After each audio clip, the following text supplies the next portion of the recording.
My mother is a walking book of wisdom. She taught me not to pray for freedom, explained that freedom means choice, and that was my grandchildren's luxury. She watched me cry on the day I decided I could take no more, took my hand and said, "Baby, black people pray for strength.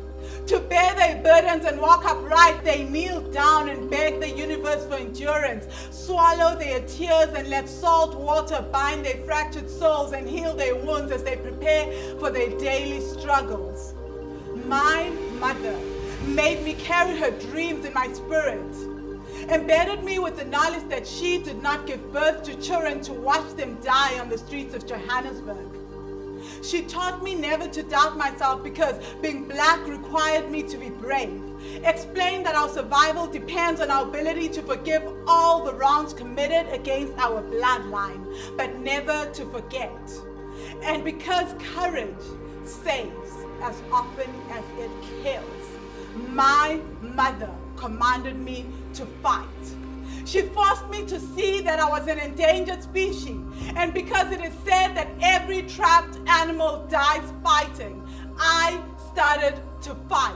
Against the backdrop of lies, tears of injustice, and Africa's wars of betrayal, I stopped waiting for revolutionary, stopped dreaming of liberation, and became my mother's daughter.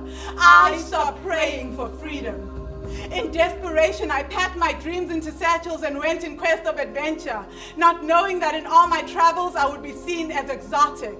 Refusing to romanticize my continent, I read history to obliterate my existence by sending my mother back into my grandmother's womb. As I struggled to understand the lineage of my anger, the birth of ancestral frustration, and the futility of chained love, I watched black women replay my mother's life, turning themselves into magicians by carving their children's dreams on imprisoned minds that occupy darkened spaces.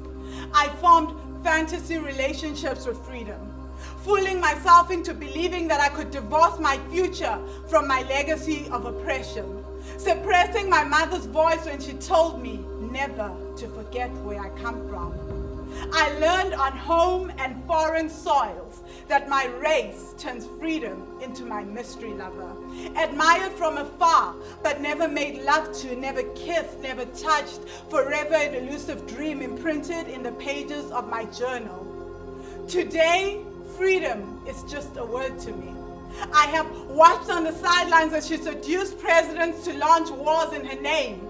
And I never saw her stop young black boys from becoming statistics by giving them undying dreams they could use to write their futures and freeze frame their present to understand the mistakes they were making. Understand that freedom is just a word to me. I have never greeted her in the morning, never knelt down before her, never saw her carry child soldiers across deserts, or seen her French kiss choices into young black girls learning to turn tricks. Today, I cry because freedom is what my ancestors fought for, and yet she never chooses me.